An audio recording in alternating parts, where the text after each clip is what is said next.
ले बच्चा पार्टी कैसे हो आप सब लोग? बढ़िया हो भाई, जानदार हो, शानदार हो, जबरदस्त हो। सो शुरू करने वाले हैं हमारे फ्री बैच में क्या होने वाला है? देखो, पहली बात तो इस बात को समझ लो कि भैया ऐसे ही मैं आऊँगा, बहुत सारे इंपॉर्टेंट चैप्टर लेकर आऊँगा और बहुत सारे इंपॉर्टेंट चैप्टर आपको बताऊँगा, फास्ट ट्रैक तरीके से बताऊँगा ताकि क्योंकि अभी ये जो क्लास है बेटा, अब टाइम बच गया है कम। टाइम बच गया है कम, तो मैंने क्या किया, जितने भी आपके इंपॉर्टेंट चैप्टर हैं, सारे उठा लिए हैं, उनको रिकॉर्ड कर दिया है और एक-एक करके मैं और बहुत सारे ऐसे आपके फैकल्टीज़ वो आते रहेंगे और आपको मज़ेदार चैप्टर, मज़ेदार किस्सों से फटाफट तरीके से करवाते रहेंगे। तो आज शुरू करेंगे ये वाला चैप्टर जिससे लगता है सर बड़ा डर, इससे डर लगता है। हाँ, इससे डर लगता है सर, इससे डर लगता है। इससे किस बात का डर लगता है, अभी डर दूर कर दूँगा। आप ध्यान रखना, जो बच्चे क्लास वाले हो, बेटा इसके साथ में इसके क्वेश्चंस करना मत भूलना। इस चैप्टर में कुछ ही गिनी-चुनी बातें हैं, गिन के 6 क्वेश्चन हैं जो इस चैप्टर से बनते हैं और उन 6 या 7 क्वेश्चन में से 1 क्वेश्चन आएगा। तो क्वेश्चन बता दो, कैसे बता दूँ? पहले पूरा चैप्टर पढ़ो। आप बात को समझना, यहाँ से क्वेश्चन घूमता नहीं है। इस चैप्टर में मजे की बात, बहुत प्यारी बात क्या है कि चैप्टर में से क्वेश्चन सीधा-सीधा आ जाएगा। जॉन ऑस्टिन थ्योरी बता दो, हैं? हाँ, कस्टम बता दो। ये सब चीज़ें बेसिक तरीके से सीधा-सीधा क्वेश्चन ये पूछ लेगा और लड्डू मज़ेदार काम करा देगा। तो चलो पहले पढ़ाई शुरू करें। चलो भाई चलो, पढ़ाई शुरू करो भाई, पढ़ाई शुरू। तो हेलो बच्चा पार्टी, कैसे हैं आप सब लोग? चलिए भाई शुरू करते हैं बच्चों हमारा चैप्टर जिसका नाम है sources of law. Sir law यानी कि आया कहाँ से? सोर्सेज़ ऑफ लॉ क्या होता है? बेटा देखो अभी भी हम बात करते हैं कि लाइट कहाँ से आ रही है? सर सनलाइट से आ रही है। सनलाइट कहाँ से आ रही है? सूर्य देवता हमारे को प्रोवाइड कर रहे हैं। अब ऐसे ही अगर मैं बात करता हूँ तो लॉ कहाँ से आ रहा है? लॉ कहाँ से आ रहा है और लॉ हमारे लिए करता क्या है? बच्चों लॉ हमेशा से ही 2 तरीके का देखा गया है, कंक्रीट यानी कि ऐसा लॉ जो एग्रीगेट लॉ है, जो बहुत सारी चीज़ों पर अप्लाई होता है और एक होता है स्पेसिफिक लॉ जो एक स्पेसिफिक टॉपिक के लिए बनाया गया होता है। Okay, okay. क्या सर इसके साथ-साथ अगर मैं बात करूँ लॉ अल्टीमेटली बच्चों हमारे को ये बताता है कि हमें क्या करना होता है और क्या हमें नहीं करना है। यानी कि क्या हमारे लिए अलाउड है, क्या हमारे लिए अलाउड नहीं है, यही चीज़ें लॉ हमारे को बताता है। अब अगर यही बात आपसे वो कॉन्स्टिट्यूशन से रिलेटेड पूछ लेता है, तो बच्चों लॉ का मतलब क्या है? कह रहे सर लॉ का मतलब है कोई भी एक ordinance, order, bylaws, rules, regulations जो कि इंडिया की टेरिटरी के अंदर कहीं न कहीं प्रिवेल करते हैं, इंडिया की टेरिटरी के अंदर कहीं न कहीं फॉलो करते हैं, कहीं न कहीं उनको हम अप्लाई करते हैं। ओके, कह रहा सर और लॉ इनफोर्स का क्या मतलब है? मैंने कहा लॉ इनफोर्स का मतलब होता है कि जब हमारा कॉन्स्टिट्यूशन आया before the commencement of constitution ऐसे लॉज बच्चों हम आजाद हुए कब? 1947 में। कॉन्स्टिट्यूशन आया 1950 में, 1949 में बन गया था। अब यहाँ पे हम लोग अगर बात करें तो इस लॉ इनफोर्स का मतलब है वो सारे लॉज जो हमारे कॉन्स्टिट्यूशन के आने से पहले कहीं न कहीं हमें देखने को मिल रहे थे। और जिनको हमने पहले रिपील नहीं किया था मतलब ये वैलिड थे और इन्हें हमने रिप्लेस नहीं किया था। अब बच्चों अगर मैं बात करूं ज्यूरिस्प्रूडेंस का क्या मतलब होता है? ज्यूरिस का मतलब होता है लॉ और प्रूडेंस का मतलब होता है बच्चों नॉलेज। यानी कि ज्यूरिस्प्रूडेंस का मतलब क्या है कि भाई लॉ जो है उसकी साइंस को समझना, कहीं ना कहीं ये समझना कि एक पर्टिकुलर लॉ अगर है उसके कॉन्सेप्ट्स हैं उसके पीछे की वजह क्या है, कि मैं जो जी रहा हूं वजह तुम हो, कि मैं जो जी रहा हूं, मैं जो ये लॉ पढ़ रहा हूं इसके पीछे की वजह क्या है। तो लॉ कहता है भाई सारे बंदे अलग अलग अपने अपने हिसाब के थे। अब ज्यूरिस्प्रूडेंस यहाँ पर एक भाई साहब आए जिनका नाम था जो को अपने आप को राजा समझते थे। उन्होंने बोला ज्यूरिस्प्रूडेंस सिर्फ और सिर्फ लॉ के बारे में नहीं पता है, बट ये पूरे का पूरा एक्सपोज़ करता है लोगों को और बताता है आपको कि कौन-सी चीज़ कहाँ से रिलेट होती है, हमारे राइट्स क्या हैं, हमारी ड्यूटीज़ क्या हैं, क्या-क्या काम हमें करने चाहिए, क्या-क्या प्रोसीजर से करने चाहिए, क्या काम नहीं करना चाहिए, क्या काम करना चाहिए, सोसाइटी में क्या चीज़ें होनी चाहिए, क्या चीज़ें नहीं होनी चाहिए।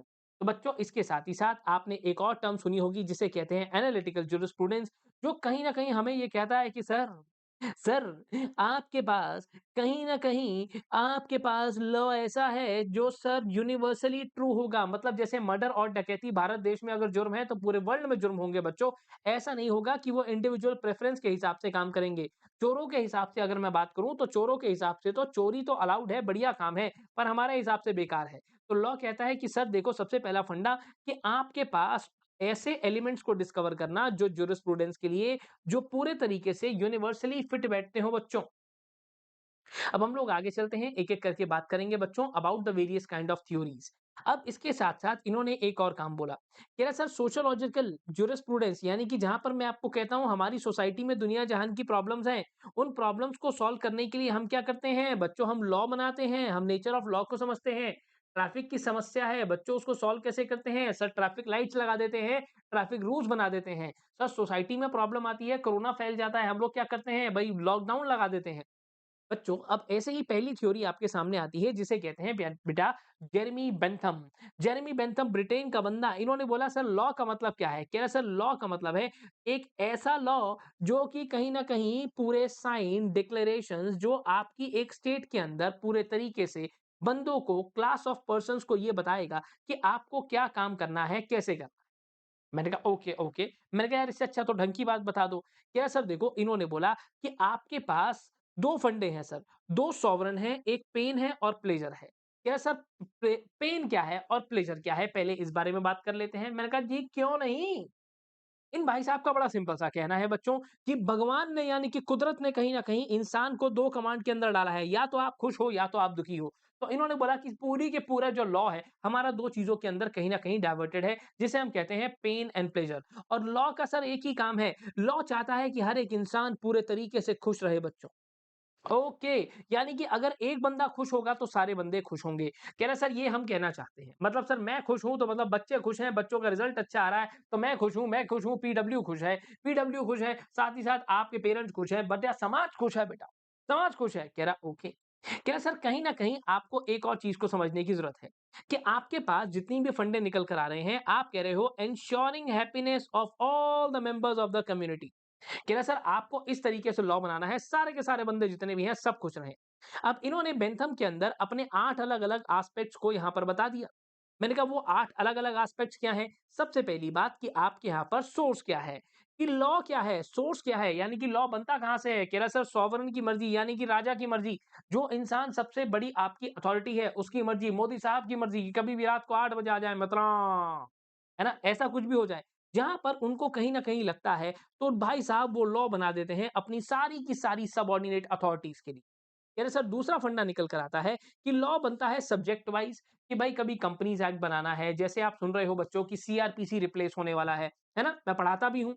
कह रहे इसके साथ-साथ ऑब्जेक्ट आता है कि आपने लॉ बनाया क्यों? एक्सटेंड यानी कि अप्लाई कहाँ तक होगा? कह रहा सर अब उसके बाद आता है एस्पेक्ट, डायरेक्टिव और सैंक्शनल पार्ट। कह रहा सर अच्छा।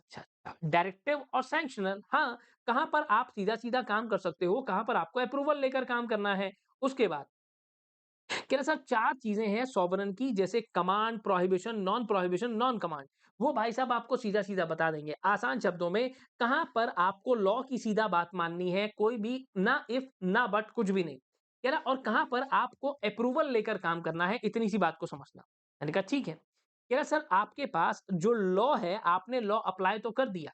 पर एक बात बताओ, अगर बेटा ईमानदारी की बात जो मैंने आपको पहले भी बताया, अगर सड़कों पर लाल बत्ती ना हो, अगर सड़कों पर चालान ना कटें, तो एक बात बता दो कितने लोग लाल बत्ती पे रुकेंगे? इल्ला सर, इल्ला कोई नहीं रुकेगा सर। यस, मोटिवेशन क्या है? It is the force behind law. Chulbul Pandey जैसे लोगों की वजह से हमारे यहाँ पर लोग लाल बत्ती पे रुकते हैं। ईमानदारी की बात अगर चालान ना कटे तो मैं भी ना रुकूँ बेटा। अब उसके बाद आता है रेमेडियल एपेंडेज यानी कि अगर कोई भी इंसान है तो जजेस को ये कहा गया कि अगर किसी इंसान के साथ गलत हुआ है तो आप उसे कंपनसेट करेंगे। और फिर आता है एक्सप्रेशन। एक्सप्रेशन का मतलब क्या है? कह रहे sir ultimate expression of will. Law वही होता है, लॉ वही बनता है जो हमारे यहाँ पर बनाया जाता है, जो भाई साहब हमारे यहाँ के मालिक की मर्जी होगी। मालिक माने इस पॉइंट ऑफ टाइम पर सेंट्रल गवर्नमेंट बच्चों। अब इन्होंने बोला भैया जेरेमी बेंथम तुमने कुछ भी बनाया हो पर तुम्हारा किया हुआ काम भी खराब है। मैंने कहा कैसे? कह रहा सर जेरेमी बेंथम की थ्योरी भी खराब निकली। क्यों? कह रहा सर आपने बोला कि लॉ जो है पर बड़े सारी जगहों पे या तो कमांड है या परमिशन है या तो आपको बोल दिया कर लो, नहीं तो हमारे से पूछ के करना। कह रहा हाँ। कह रहा सर पर कॉन्ट्रैक्ट करना, जमीन खरीदना, कह रहा हर एक चीज के अंदर आपकी कमांड और आपकी परमिशन नहीं चाहिए होती। आपने बहुत बार कस्टम्स जो है हमारे उनकी तो बात करी ही नहीं सर। कस्टम्स तो आपने बोला जो हमारे इतने पुराने रीति-रिवाज चलते आ रहे हैं, 7 फेरे लेकर शादी हो जाती है, तो बच्चों इस बारे में तो हमने बात करी ही नहीं। कह रहे आपने कभी भी जज मेड लॉज़ पे ध्यान ही नहीं दिया। सर दुनिया जहान की केस स्टडीज़ पढ़ते हैं हम, पर आपने कभी बात ही नहीं करी हमारे से इस बारे में। कह रहा ओके। कह रहा सर आपने एक और चीज़ नहीं बताई कि पेन और प्लेज़र से आपने ये बात कर दी, पर आपने सब्जेक्टिव क्राइटेरिया नहीं बताया, आपने हमें ऑब्जेक्टिव नहीं बताया, आप करना क्या चाहते हो ये नहीं बताया। मैंने कहा हाँ। कह रहा सर पर अल्टीमेटली आप चाहते क्या हो? मैंने कहा यार मैं तो चाहता हूँ हैप्पीनेस को इंक्रीज़ करना। कह रहा पर सर कहीं न कहीं अगर आप हैप्पीनेस को इंक्रीज़ करना चाहते हो, हर एक बंदा अगर खुश रहेगा, बेटा अगर समाज के अंदर सारे चोर-उचक्के बहुत खुश हैं, चोर जहाँ चोरी करने जाता है वो चोरी कर पाता है। अगर बच्चों ऐसा सिनेरियो निकल कर आ रहा है, चोर बहुत खुश हैं, तो मेरे जैसे शरीफ आदमी हम तो रोते रहेंगे। फ़ोन लेकर बाहर निकलेंगे और कोई ना कोई चोर ऐसे चाकू दिखाकर छीन लेगा। क्या कहते हैं इसे? एक्सटॉर्शन। एक्सटॉर्शन। अगली बात आती है जॉन ऑस्टिन की थ्योरी पर। जॉन ऑस्टिन भाई साहब फिर से आ गए। इन्होंने बोला कि भाई मैं तो यूनिवर्सिटी ऑफ लंदन से आया हूँ। मैं कहा ओके। इन्होंने कमांड थ्योरी ऑफ लॉ बच्चों हमारे को बताई। इन्होंने बोला कि सर देखो, इन्होंने पूरा कंसर्न करा कि लॉ हम क्या सही है क्या नहीं ये बारे में बात नहीं करें। हम इस बारे में बात करें कि लॉ क्या होना चाहिए। कह रहा लॉ प्रॉपरली सो कॉल्ड। इन्होंने बोला कि सर देखो मेरे पास बड़ा सिंपल सा फंडा है कि लॉ क्या है, law is the command of sovereign. तो अगर भाई साहब आपके यहाँ कोई भी कानून बनाया जाता है तो वो सॉवरन यानी कि सबसे बड़ी अथॉरिटी आपके यहाँ पर कानून को बनाती है बच्चों। मैंने कहा ठीक है। ऑस्टिन ने ये भी बताया कि कमांड क्या है। कह रहा सर पूरे तरीके से आपके ऊपर किसी ना किसी तरीके का एक ऑर्डर लगा दिया जाता है कि मित्रों आज रात 8 बजे से 500 और 1000 रुपए का नोट को बंद किया जाता है। ओके। फिर अब क्या हो रहा है? आपने बंद कर दिया। सर आपने कहा कि अगर फिर भी कोई बंदा चोरी चकारी करता हुआ पकड़ा गया, कमांड तो हमने यहाँ पर दे दी, पर अगर आपने ये हमारी बात नहीं मानी, तो सर पनिशमेंट भी आपके ऊपर लग सकती है।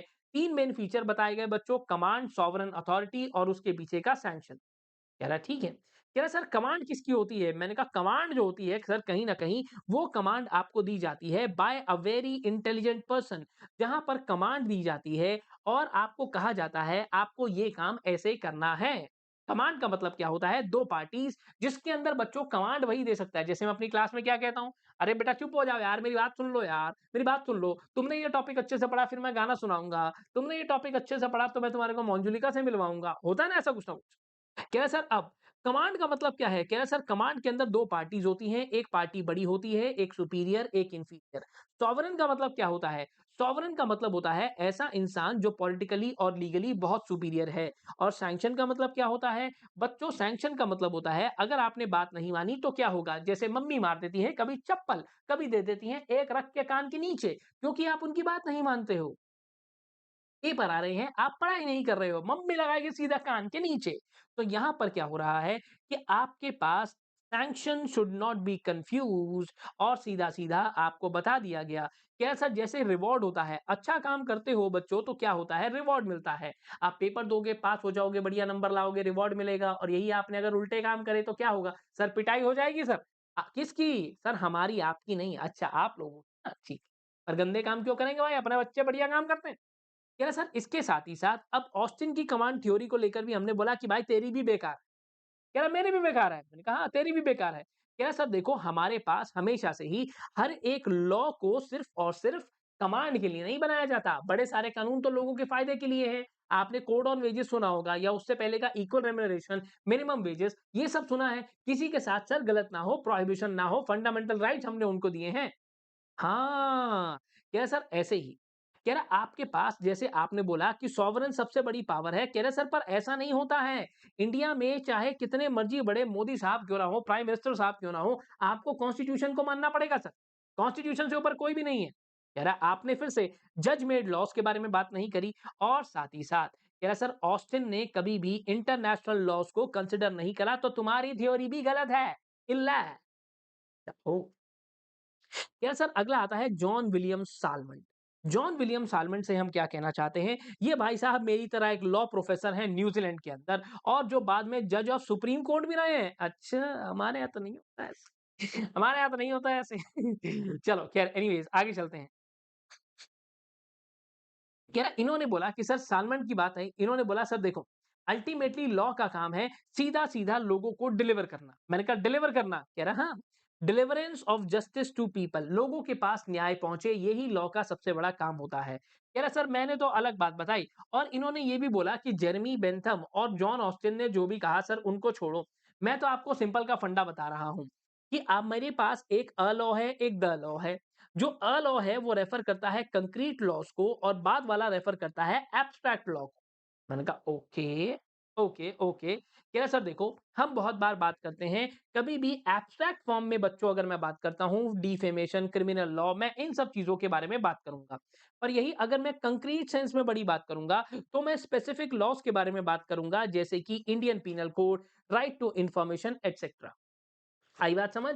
एब्स्ट्रैक्ट लॉ अलग है और कंक्रीट लॉ प्यारे बच्चों अलग होता है। कह रहा सर इसके साथ-साथ इन्होंने ये भी बोला कि भाई हम धीरे-धीरे आगे बढ़ेंगे तो हम अपने लॉ के सिस्टम को और बेहतर करते जाएँगे, चीज़ों को और बेटर करते जाएँगे। मैंने कहा ठीक है। मैंने कहा करना क्या है? कह रहा सर कोई बात नहीं, बहुत सारे सोर्सेज़ हमारे पास हैं। इन्होंने बोला सर देखो प्रिंसिपल्स धीरे-धीरे ग्रो करते जाते हैं, कोड्स धीरे-धीरे ग्रो करते जाते हैं और हम और भी ज़्यादा लॉज़ और रूल्स को बनाते रहते हैं। कह रहा लॉ है क्या एक तो बता दे, कह रहा नहीं फिलहाल इसकी थ्योरी भी बेकार है, इतना सा समझ लो। इन्होंने बोला जस्टिस इज द एंड और लॉ ही एक रास्ता है जहां पर आप जस्टिस से पहुंच सकते हो।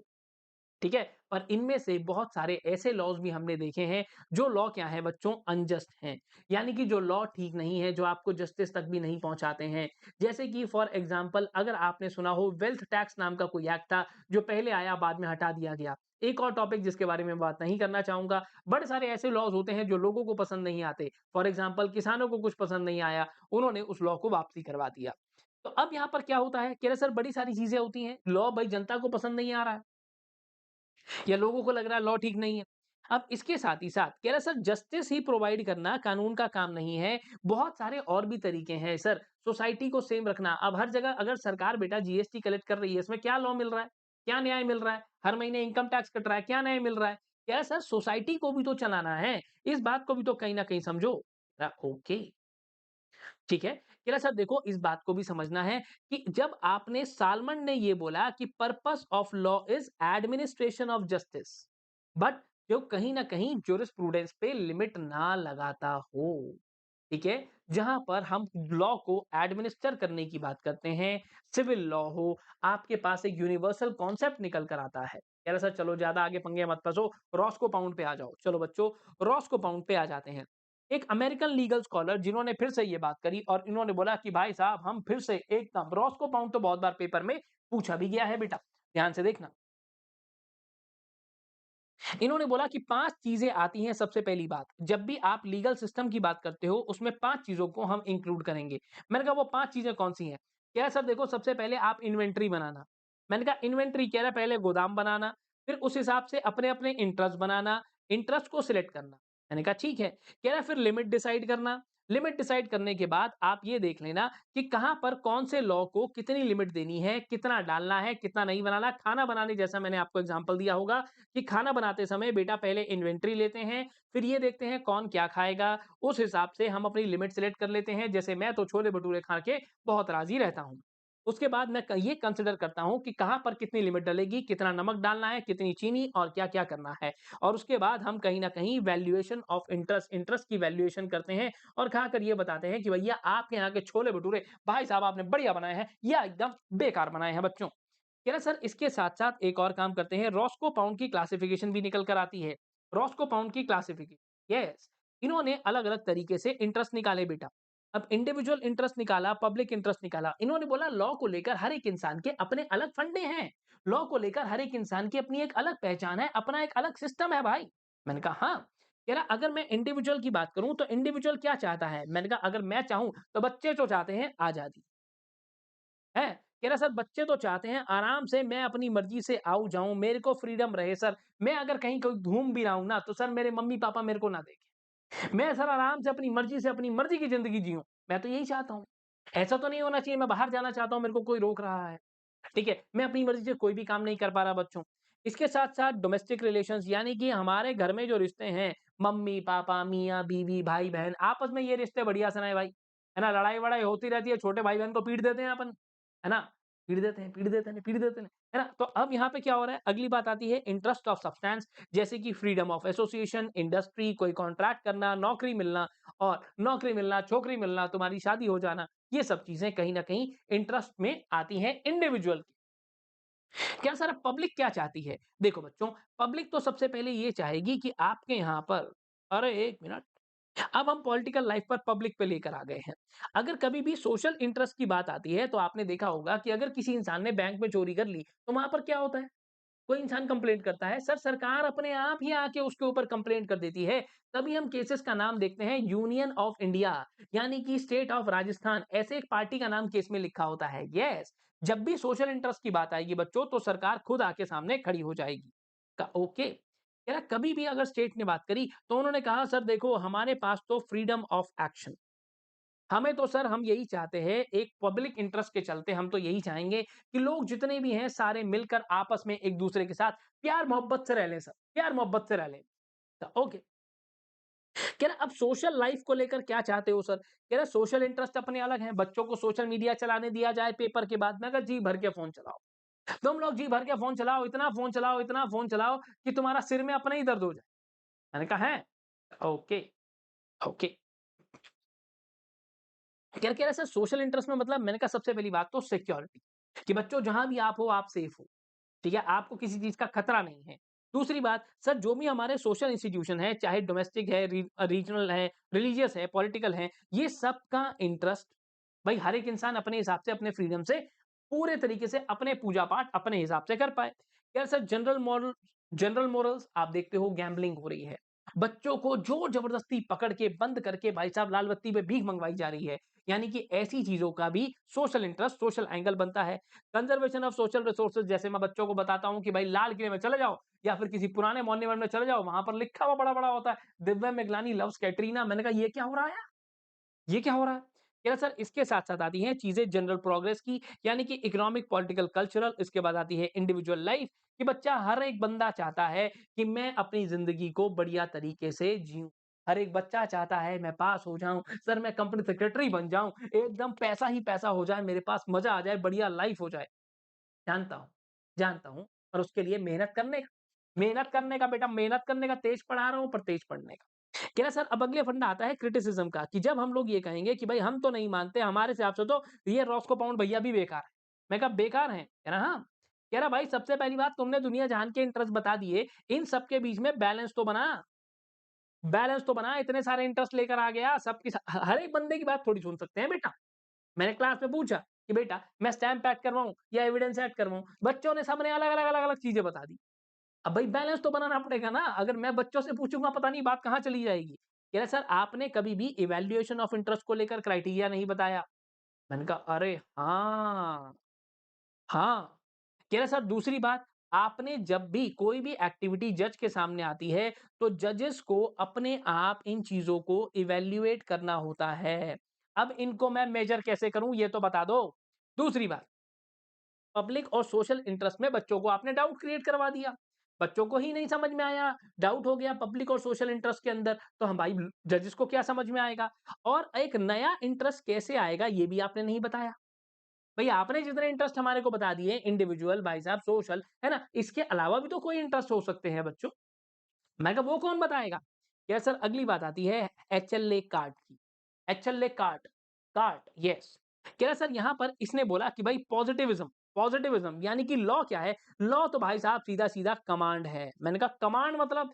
कह रहा सर जहाँ पर आपके पास कमांड आई, यानी कि आपके पास आदेश आ गया मित्रों, आज रात 8 बजे से भारत देश में, भाई साहब कमांड आ गई। 8 बजे अभी भी बोल दे मोदी साहब एक बार मैं 8 बजे टीवी पे आ रहा हूँ, ठीक है? तो मेरे को तो वैसे ही डर लगा रहता है यार। तो यहाँ पर लीगल कॉन्सेप्ट क्या है? वर्थ परसुइंग, सोशल और हिस्टोरिकल इंक्वायरीज से अलग हो, क्रिटिकल इवैल्यूएशन से अलग हो। जब भी हम कोई भी डिसीजन लेते हैं, तो बच्चों वो रूल्स के हिसाब से ले लिया जाता है। कह रहा आपके पास जो भी चीज़ें हैं कि हुँ? ओके, कह रहा कमांड जो है, लॉ क्या है? सीधा-सीधा कमांड होती है बच्चों। जो कमांड आपको आई, वो कमांड आपको माननी होती है। इसके साथ-साथ एक और भाई साहब निकल कर आए जिसका नाम है हैंस केल्सन। हैंस केल्सन फिर से एक फिलॉसोफर जिन्होंने बताई प्योर थ्योरी ऑफ लॉ। इन्होंने बोला भाई मैं तो आया हूँ ऑस्ट्रेलिया से और मैं बताऊँगा प्योर थ्योरी ऑफ लॉ। इन्होंने बोला सर देखो बाकी बंदे कोई भी कर रहे हो, अभी फिलहाल आप मेरे हिसाब से लॉ को ऐसा समझो कि लॉ क्या है? एक नॉर्मेटिव साइंस है सर। मैंने कहा नेचुरल साइंस है। कह रहा नहीं, नहीं, नहीं, नहीं, नहीं। कह रहा जैसे लॉ ऑफ ग्रेविटेशन होता है, हर एक चीज़ का कोई ना कोई इफ़ेक्ट पड़ता है, तो लॉ का भी इफ़ेक्ट पड़ता है। मैंने कहा अच्छा। कह रहा हाँ। कह रहा law is a primary norm जिसमें सैंक्शन लगा होता है। मैंने कहा प्राइमरी नॉर्म कहता है सर लॉ एक कहीं न कहीं आपके लिए एक डायरेक्शन है, जिसको नहीं मानोगे तो पनिशमेंट लगेगी, कह रहे सर लाल बत्ती लगा दी हमने, आप नहीं रुकोगे तो आगे जाओगे, चुलबुल पांडे हाथ दे देगा, रोको भाई रोको, रोको, रोको भाई रोको, रोको रे रोको, रोको। कह रहा आपको रोक दिया जाएगा और आपका चालान काट दिया जाएगा। यस बच्चों। तो यहाँ पर क्या होता है, जो नॉर्म्स होते हैं, जो कानून हैं, उनको हमने अलग-अलग, अलग-अलग तरीके से यहाँ पर डिफाइन कर दिया। बच्चों जो ग्रैंड नॉर्म है, उसके बाद सुपीरियर नॉर्म है और सबऑर्डिनेट नॉर्म है। ग्रैंड नॉर्म क्या होता है प्यारे बच्चों, जो सबसे बड़ा लॉ है, यानी कि supreme law of the land. हमारे यहाँ सबसे बड़ा लॉ है कॉन्स्टिट्यूशन ऑफ इंडिया, उससे बड़ा कोई भी कानून भारत देश में आया ही नहीं आज तक। इसके बाद आता है सुपीरियर लॉ। सुपीरियर लॉ से क्या मतलब है, जहां पर हम लोग बात करते हैं हमारे जो एक्ट्स हैं कहीं ना कहीं उनके बारे में। सबऑर्डिनेट नॉर्म्स के अंदर बच्चों सारी आती हैं चीजें, रूल्स रेगुलेशंस जब हम बनाते हैं। जब आप कंपनीज एक्ट पढ़ते हो तो बच्चों कंपनीज एक्ट 2013 तो आ गया यहाँ पर, और जो रूल्स हैं वो आ जाएंगे सबऑर्डिनेट क्लॉज में। और ग्रैंड नॉर्म जो सबसे बड़ा लॉ है वो कहाँ आ जाएगा, वो आ जाएगा आपका कॉन्स्टिट्यूशन ऑफ इंडिया। ठीक है सर, मतलब ग्रैंड नॉर्म सबसे बड़ा नॉर्म है जी हाँ। ठीक है। ओके। ओके। पर हमने फिर बोला, मैंने कहा केलसन भैया तुम भी किसी काम के नहीं निकले। मैंने कहा एक चीज बता दे यार, सबसे पहले तू आ गया ग्रैंड नॉर्म नाम के कॉन्सेप्ट को लेकर, क्या हर एक सिस्टम के अंदर, क्या हर एक लीगल सिस्टम के अंदर ग्रैंड नॉर्म है? कैसे पता चलेगा सबसे बड़ा लॉ कौन सा है? मैंने कहा हाँ। कह रहा अब दूसरी बात, आपने ये भी नहीं बताया कि कौन से लॉ के कोई भी टाइम फ्रेम होता है यार, एक लॉ की वैलिडिटी होती है। अब हर लॉ ऐसा नहीं है इंडियन कॉन्ट्रैक्ट एक्ट की तरह जो चलता जा रहा है, चलता जा रहा है, चलता जा रहा है। मैं हमारा इनकम टैक्स एक्ट तो आता है, बजट आता है भाई। अभी जो बजट आया वो तो बेटा वैसे भी इंटरिम था, इलेक्शन ईयर, है ना? इलेक्शन ईयर का आपने बजट देखा, थोड़े टाइम के लिए आया। तो बच्चों जैसे टैक्सेशन नॉर्म्स चेंज होते रहते हैं, कंपनीज एक्ट चेंज हो गया, भाई तूने तो कोई बात ही नहीं करी यार, है ना? दूसरी बात, कह रहा आपके पास अगर अगर हम लोग कभी भी कोई प्योर मूवमेंट के बारे में बात कर रहे हैं ग्रैंड नॉर्म के बारे में, तो आप सोशियोलॉजी, हिस्ट्री, मोरालिटी, इन सब्जेक्ट्स के ऊपर ग्रैंड नॉर्म कहां से लाओगे? अगर हम हिस्ट्री की बात करते हैं तो उसमें सबसे बड़ा लॉ कैसे निकल कर आएगा ये भी समझता है। और साथ ही साथ आपका इंटरनेशनल मैटर के साथ साथ तालमेल बढ़िया नहीं बैठ रहा है। आपका इंटरनेशनल मैटर के साथ बच्चों तालमेल जो है वो बढ़िया तरीके से नहीं बैठ रहा है। मैं कहा ओके। क्या सर, अगला आता है sources of law. Sources of law, yes बच्चों ये थ्योरीज हुई खत्म। अब मैं आपको लेकर चलता हूं आगे। सोर्सेज ऑफ लॉ के अंदर हमारे पास चार थ्योरी है। सबसे पहली आती है बच्चों हमारे पास एंशियंट थ्योरी। एंशियंट थ्योरी यानी कि पुरानी वास्तविकता, यानी कि हिस्ट्री से रिलेट करती हुई थ्योरी। इनके पास दो ग्रुप ऑफ फिलोसोफर्स थे। इन्होंने सबसे पहले कहा रोमन और पुराने वाले, रोमन और ग्रीक। इन्होंने रोमन जो थे उसमें अल्पाइन ने बोला कि सर देखो, आर्ट ये एक कला है, लॉ एक कला है जो हमें बताती है क्या हमारे लिए सही है। सिसेरो कहता है कि मैं जो जी रहा हूं उसकी जो वजह है, ये जो नेचर है, ये जो कुदरत है, ये जो पेड़ है, ये जो पौधे हैं, ये जो नदियां हैं, हर एक चीज के पीछे जो वजह है वो लॉ है। मैं कहा वाह। और जस्टिनियन डाइजेस्ट ने तो ये बोला कि सर क्या सही है, क्या जस्ट है, क्या अनजस्ट है, ये लॉ होता है। पर इनकी बातें तो हो गई, इनकी बातें तो हो गई। अब ये रोमन्स ने भाई सारी की सारी बातें हमारे को बता दी, पर इसके साथ ही साथ बंदों की बात खत्म नहीं हुई। आगे चलते-चलते छोटे-छोटे लोगों ने, मतलब कुछ बड़े-बड़े लोगों ने, सॉरी बड़े-बड़े लोगों ने छोटी-छोटी बातें और भी कर दी। हिराक्लिस हिराक्लिटस हिराक्लिटस हिराक्लिटस ने ये बोला, पहला ग्रीक फिलोसोफर जिन्होंने बोला कि तीन मेन फीचर होते हैं सर लॉ के, डेस्टिनी, रीजन, ऑर्डर। ठीक है, कुदरत, वजह और आदेश। कह रहा सोक्रेट्स, इनका तो नाम आपने बहुत बार सुना होगा। इन्होंने ये भी बोला sir human site. Human site का मतलब जिससे एक इंसान साफ साफ देखकर ही पता लगा लेगा कि क्या अच्छा है और क्या बुरा है। कह रहा सर प्लाटो। प्लाटो कौन है? प्लाटो ने दो बातें बोली, विजडम एंड रीजन। एरिस्टो, अगर एमसीक्यूज आए तो ही ये छोटी वाली बातें होंगी, अगर एमसीक्यूज का फंडा नहीं है तो ये छोटे वाली बातों को ऐसे इंक्लूड नहीं कर सकता। कह रहा अब साथ ही साथ रीजन अनअफेक्टेड बाय डिजायर्स। ये बात किसने करी? एरिस्टॉल ने। एक एक दो दो लाइनें हैं, कहीं ना कहीं देखते हुए फटाफट से आगे बढ़ सकते हैं बच्चों। इसके बाद हमारे पास निकल कर आती है मिडीवियल थ्योरी, यानी कि जहां पे हम लोग ये कहते हैं थियोलॉजिकल आइडिया, यानी कि भगवान, यानी कि law of nature is law of God. क्या सर, हमने ना इस थ्योरी के हिसाब से बच्चों हमने क्या किया, लॉ को धर्म के साथ कनेक्ट कर दिया है। हाँ हाँ, हमने ये बोला लॉ क्या है, धर्म है। अब मेजर कंपोनेंट्स क्या निकले, law of God, natural law, divine law, human law, और उसके बाद ये चार पार्ट्स के अंदर हमने क्या करा, लॉ को डिवाइड कर दिया। तीसरी थ्योरी हमारे पास जो निकल कर आई दैट इज, ये दूसरी थ्योरी थी मिडीवियल थ्योरी। तीसरी थ्योरी हमारे पास निकल कर आती है रेनेसांस थ्योरी। कह रहा रेनेसांस थ्योरी कहाँ? मैं कहा तेज तो नहीं चल रहे हम ज्यादा है, तेज तो नहीं चल रहे। मैं एक जगह पे देख रहा था कि जो छोटी छोटी चीजें तुम लोग देखते हो, यार सर खैर छोड़ो, कोई बात नहीं सर, छोड़ो, गल नु छड्डो, आगे बढ़ो। ठीक है। अब यहाँ पर ये बात आती है रैशनलिज्म की, यानी कि हर जगह रैशनलिज्म का मतलब होता है बच्चों रीज़न। इन्होंने कहा सर देखो 2 मेन फीचर्स हैं।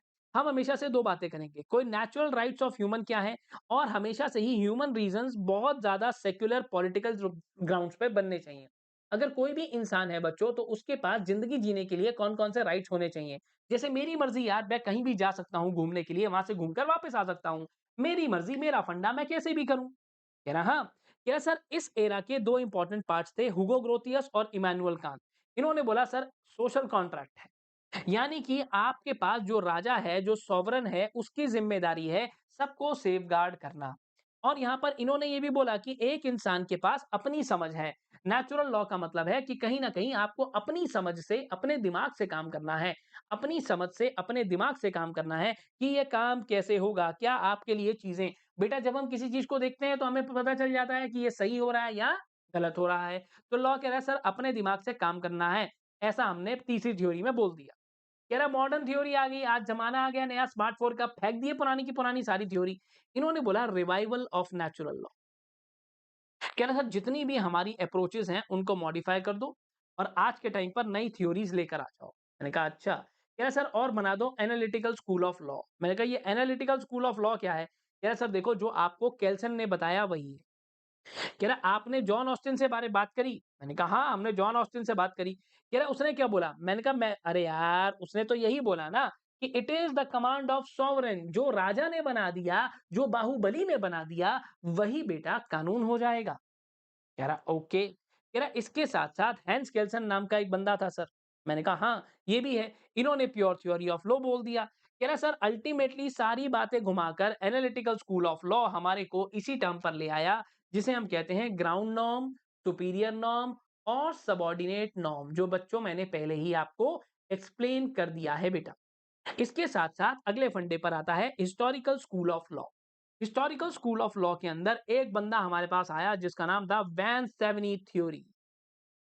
इन्होंने कहा कि भाई मैं तो पुरानी बातों में बिलीव करता हूँ। मैंने कहा कोई बात नहीं। कह रहा है सर लॉ जो होता है ना कभी ऐसा नहीं होता कि आपको सड़क पे घूम रहे हो आपको लॉ मिल गया। लॉ हमेशा बनाया जाता है सर, पार्लियामेंट में बैठते हैं, कमेटी होती है, सिलेक्शन कमेटी होती है, सर प्रपोज़ल आते हैं, दुनिया जहान की चीज़ें आती हैं तब जाके लॉ बनता है। मैंने कहा अच्छा। कह रहा लॉ कभी भी यूनिवर्सल नहीं है नेचर के अंदर। हर एक उम्र के हिसाब से, ऐज के हिसाब से लॉ अलग होता है सर। मैंने कहा अच्छा कैसे? कह रहा है इनकम टैक्स ले लो, senior citizen, super senior citizen सबके लिए अलग-अलग है सर। जीएसटी ले लो सबके लिए अलग-अलग है सर। कंपनी हर एक तरीके की आपके पास है। पार्टनरशिप भी आप देख लो कई तरीके की है। मैंने कहा हाँ। कह रहा है सर पर देखो एक चीज़ को समझना, जो भी आपकी पॉपुलर चीज़ें हैं, लॉ हमेशा उन्हीं के हिसाब से बनेगा। अगर आपके पुराने रीति-रिवाज के हिसाब से 7 फेरे लेकर शादी हो जाती है, तो हम उसी को लॉ बना देंगे। मैंने कहा ओके। कह रहा लॉ कहीं न कहीं लोगों के अंदर, लोगों की कॉमन कॉन्शियसनेस के अंदर देखा जाता है और लेजिस्लेशन जो है वो आखिरी स्टेज होती है।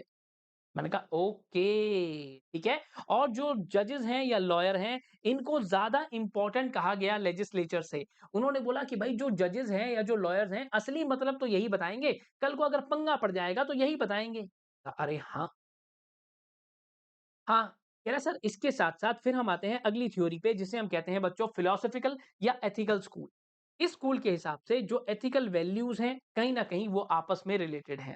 इन्होंने बोला सर देखो, लॉ एंड एथिकल वैल्यूज़ कहीं न कहीं इन दोनों का आपस में कोई तो लेन-देन है, इन दोनों का आपस में कोई तो रिश्ता है और ये रिश्ता क्या कहलाता है इस बारे में बात करेंगे। कह रहा है सर देखो आपके पास कभी भी हम लॉ बनाते हैं तो लॉ अपने मकसद को पूरा करना चाहता है पर प्यार-मोहब्बत। प्यार-मोहब्बत। कि अगर हम ह्यूमन कंडक्ट की बात करते हैं, तो आपको हमेशा से ही रूल्स ऑफ ह्यूमन कंडक्ट कहाँ से आते हैं? रीज़न से आते हैं, वजह से आते हैं। कह रहा लॉ को बनाने का पर्पस ये नहीं है कि आप ईगो को आपस में कॉन्फ्लिक्ट करो। लॉ को हमेशा से ही ह्यूमन परफेक्शन से बनाया जाता है और समाज में आसानी से काम-धंधा चलता रहे इसीलिए बनाया जाता है। लॉ को लेकर कभी कोई पंगा ना हो जाए, प्यार से लोग अपने आराम से रहते रहें इसीलिए लॉ बनाया जाता है। Sociological school of law. अब ये सोशियोलॉजिकल स्कूल ऑफ लॉ क्या है? कह रहा सर जहाँ पर आपके पास जो लॉ है और सोसाइटी है, ये एक सोशल फिनोमिना है। मैंने कहा यार कैसी-कैसी बातें करते हो तुम लोग? कह रहा है लॉ का सर इम्पैक्ट पड़ता है सोसाइटी पर, एक इंसान का दूसरे बंदे पर इम्पैक्ट पड़ता है। मैंने कहा अच्छा, कह रहा हमारे पास भी बड़े सारे लोग थे, डरगिट, इनहेरिंग, ठीक है? इन्होंने बोला कि भाई जो आपके पास एक सोशल फैक्ट है या एक गारंटी कि आपकी सोसाइटी कैसे काम करेगी और उसके अंदर कहाँ-कहाँ पर हमने बंदिश लगा दी है, यानी कि रेस्ट्रिक्शंस लगा दी हैं। अब बच्चों और समझते हैं, यानी कि गारंटी हाँ, आपका जो फॉर्म ऑफ कंडीशंस हैं, जब हम एक सोसाइटी की बात करते हैं तो हम उसको कैसे रखते हैं, वहां पर रेस्ट्रिक्शंस लगा देते हैं। फॉर एग्जाम्पल देश में कोरोना आया, रेस्ट्रिक्शन लग गई। हाँ, कोई और बहुत ज्यादा बीमारी आती है, रेस्ट्रिक्शन लगा देते हैं। हाँ, बहुत सारी ऐसी जगहें हैं, डीजे वाले बाबू जो हैं रात को 11 बजे डीजे बंद कर देते हैं। हाँ, तो क्या हो रहा है, रिस्ट्रिक्शंस आप बीच में लगा रहे हो। कह रहा ओके, कह रहा पहला सबसे पहले मैं यही कहूंगा कि एलिमेंट ऑफ सोशल कंट्रोल और दूसरा सोशल पर्पस। कह रहा उसके बाद रॉस्को पाउंड की बात हमने बीच में कहीं ना कहीं डाल दी कि लॉ क्या है, एक सोशल इंजीनियरिंग जो कहीं ना कहीं पॉलिटिकल फिलोसफिकल, ये बात हमने करी। सर इसके बाद आता है आपका आखिरी स्कूल जिसे हम कहते हैं रियलिस्टिक स्कूल। ये स्कूल ना हो तो चैप्टर फिर भी कहीं ना कहीं इंटरेस्टिंग बना रहता था। कह रहा सर अब इन्होंने क्या बोला, कह रहा सर देखो जहां पर भी आपके पास होल्म्स नाम का बंदा आ गया, आपके पास कार्डोजो नाम का बंदा आ गया, और इन डेफिनेशन से निकलते हुए अब बच्चों या तो ये दो डेफिनेशंस पढ़ लो या तो ये नीचे इन डेफिनेशंस को समराइज किया हुआ है, ये देख लो। मैं आपको नीचे पूरे वाला ये समरी बता देता हूं, ठीक है? ये ज्यादा आसान है। कह रहा सर लॉ सबसे पहले मानता है कि एक स्टेट है। लॉ सपोज कर लेता है, अगर मैं इन सारी बातों को कंक्लूड करता हूं कि रियलिस्टिक अप्रोच के हिसाब से क्या है कि लॉ सबसे पहले मान लेगा कि एक स्टेट है और स्टेट के ऊपर पूरे तरीके से लॉ बनाने की पावर है और उन पावर्स को रूल्स और सैंक्शंस के फॉर्म में बनाया जाता है। ठीक है। कह रहा है सर रूल्स जो होते हैं वो इफेक्टिव होते हैं, अगर आपने रूल नहीं माना तो उसके पीछे एक सैंक्शन है, यानी कि एक नेगेटिव पावर है, यानी कि एक पनिशमेंट है। ठीक है। कह रहा है सर हर एक लॉ का एक पर्पस होता है। पर्पस सोशल भी हो सकता है, कोई पर्सनल पर्पस भी हो सकता है, पर हर एक लॉ के पीछे एक पर्पस बनाया जाता है। तो बच्चों रियलिस्टिक स्कूल के अंदर ये बात को याद रखें। अब लॉ को इफेक्टिव कैसे बनाते हैं? लॉ को इफेक्टिव कैसे बनाया जाता है? सबसे पहली बात, अगर कोई भी पार्टी ऐसी है जिसको नुकसान हो गया है, हम उसको डैमेजेस की पेमेंट करवाते हैं। अगर आपकी मान लो जैसे मेरी गाड़ी, मेरी बाइक मेरे घर के बाहर खड़ी रहती है, तो क्या हो रहा है, आके कोई टक्कर मार जाता है, तो लॉ पे अगर मैं पुलिस बुला दूँगा, पुलिस क्या करेगी? सर पुलिस आकर आपको डैमेजेस के पैसे दिलवाएगी, शाबाश। कह रहा अगर यहाँ पर कोई भी इंसान टू कंप्लीट एन ऑब्लिगेशन, अगर कोई बंदा है आपने उसे कोई काम करने के लिए दिया और वो काम नहीं कर रहा है, लॉ कह रहा है कोई बात नहीं सर मैं इससे काम कंप्लीट करवा के दूंगा आपको। है स्पेसिफिक परफॉर्मेंस नाम का चैप्टर आपने पढ़ा। कह रहा है सर पनिशमेंट, पनिशमेंट पनिशमेंट होगा ना, पनिशमेंट होगा। किसी तरीके की पनिशमेंट हम बीच में डाल देते हैं और हम पूरी कोशिश करेंगे सर कि डिसओबीडियंस ना हो, लोग जो है वो लॉ को ऐसा ना माने कि वो लॉ को फुलफिल ही ना करें। लॉ को फुलफिल करना जरूरी है, हमने बना दिया है तो दैट मीन्स ऐसे ही बिल्कुल लॉ है कि मम्मी ने रोटी बना दी तो खानी ही पड़ेगी, है ना? खा ले खा ले खा ले, ऐसा चलता रहता ना, खा ले खा ले खा ले। ऐसे ही अगर लॉ बना दिया तो लॉ को फुलफिल करना पड़ेगा, आप उसे छोड़ नहीं सकते। देखो बच्चों, अब बात करते हैं बेटा कि इंडियन लॉ आया कहाँ से, इंडियन लॉ का सोर्स क्या है। तो बच्चों हमारे पास जो सोर्सेज ऑफ इंडियन लॉ है वो दो तरीके से डिवाइड हुए, यानी कि प्राइमरी और सेकेंडरी। प्राइमरी सोर्सेज के अंदर हमारे कस्टम्स, कोर्ट के आए हुए फैसले, हमारे बनाए हुए लॉ और कुछ पर्सनल लॉज यहाँ पर आते हैं। सर ये कस्टम्स क्या होते हैं, आओ बच्चों समझते हैं। सर कस्टम का मतलब क्या होता है? कस्टम का मतलब होता है बच्चों एक ऐसा ट्रेडिशन जो आपकी सोसाइटी में काफी समय से काम कर रहा है और जिस ट्रेडिशन के हिसाब से ही आपके यहाँ पर चीजें चलती हैं। दिवाली पर बोनस बांटना होता है ना? किराएदार को बाहर निकालने से पहले नोटिस देना, 7 फेरे लेकर शादी करना, तो ये सब चीजें क्या हो रही हैं? कस्टम। कह रहा सर सबसे इंपॉर्टेंट चीज यही निकल कर आती है। अब यहाँ पर अलग-अलग जो कॉन्स्टिट्यूशन है इसकी आर्टिकल नंबर 13 के अंदर ये डेफिनेशन है जो मैंने आपको एक्ट की शुरुआत, बिल्कुल चैप्टर की शुरुआत में बताई। हिंदू मैरिज एक्ट जो है, जैसे आपको तरीका भी मैंने बताया। कह रहा सर अकॉर्डिंगली अकॉर्डिंगली आपके पास इंडियन एविडेंस एक्ट है। कह रहा सर आपके पास बहुत सारे फैक्ट्स ऐसे निकल कर आते हैं। अब कस्टम जो है वो दो तरीके से होते हैं। कस्टम्स पहला विदाउट सैंक्शन या हैविंग सैंक्शन। क्या सर विदाउट सैंक्शन और हैविंग सैंक्शन? हाँ बच्चों। अच्छा अब एक और चीज, जल्दी तो नहीं चल रहा मैं? जल्दी तो चल रहे हो आप, आराम से चलो थोड़ी सी बेटा, आराम से चलूंगा तो हो गया काम समझो। खैर एनीवेज, अब यहाँ पर कस्टम्स का मतलब क्या है? विदाउट सैंक्शन मतलब जिनको आपने माना या ना माना बच्चों जिसके अंदर कोई भी नेगेटिव कॉन्सिक्वेंस नहीं है, जिससे आपके ऊपर कोई भी पेनल्टी नहीं लगेगी, यानी कि ऑप्शनल इन नेचर है। यानी कि विच आर नॉन ऑब्लिगेटरी और आपके पास क्योंकि भाई पब्लिक का प्रेशर है तो हमें ये बातें माननी पड़ जाती हैं। इसके साथ ही साथ कुछ कस्टम्स आते हैं जिनके अंदर सैंक्शन होता है, जो लॉ ने आपके ऊपर कहीं न कहीं या फिर स्टेट ने आपके ऊपर कोई कानून लगा दिया, तो बच्चों जब कानून लगा दिया, आप कानून को नहीं मानोगे तो क्या होगा? कह रहे सर 2 बातें होंगी कि आपके ऊपर सैंक्शन यानी कि नेगेटिव कॉन्सिक्वेंस यानी कि बच्चों पनिशमेंट आपके ऊपर लगा दी जाएगी। अब इस सैंक्शन को हमने 2 पार्ट्स में डिवाइड किया। पहला आता है बेटा लीगल, दूसरा आता है कन्वेंशनल। अब अगर मैं लीगल कस्टम्स की बात करूँ तो ये क्या है? कह रहा सर सीधी-सीधी आसान भाषा में ये है लॉ और अगर आपने लॉ को नहीं माना, they have become a part of law जो आपके लीगल कस्टम्स हैं, वो आपके कंट्री का लॉ है आसान शब्दों में। कह रहा सर ये आता है या तो लोकल कस्टम मैंने कहा लोकल कस्टम मतलब कह रहा है एक पर्टिकुलर लोकेलिटी के लिए, एक पर्टिकुलर जगह के लिए जब हम इसे बनाते हैं। ओके कह रहा सर जैसे अगर आपने एक रीजन की बात करी, एक जियोग्राफिकल एरिया के हिसाब से बात करी या तो फिर आपने एक पर्टिकुलर लोकेलिटी के लिए बात करी, एक पर्टिकुलर कम्युनिटी के लिए बात करी। जैसे मुस्लिम जो होते हैं, उनके अंदर कबूल है, कबूल है, कबूल है, जब हम ऐसे बोलते हैं, तो भाई ठीक है, वहाँ पर शादी हो जाती है। आपने ट्रिपल तलाक के बारे में देखा, क्रिश्चियंस लोग उनका एक अपना अलग फंडा है। कह रहा सर अब इसके बाद आते हैं जनरल कस्टम्स। लोकल कस्टम क्या हुआ? जो एक लोकल एरिया में प्रिवेल कर रहे हैं। जनरल कस्टम बच्चों जो through out the country apply होते हैं। अब इसके साथ-साथ आते हैं conventional custom. Sir conventional custom क्या होता है? बच्चों ये कुछ ऐसे कस्टम्स जहाँ पर आपके बहुत, बहुत, बहुत पुराने चीज़ों से अप्लाई होते हुए आ रहे हैं, यानी कि हमारे यूसेज के अंदर हैं। जैसे आपको हमेशा पता है कि भाई पैसे देंगे तो सामान मिलेगा। अगर आपने सामने वाले बंदे से सामान ले लिया, उसको पैसे नहीं दिए तो वो क्या करेगा? सर सामान वापस खींच लेगा। हाँ, सर अगर मैं सामान खा गया तो पिटाई करेगा।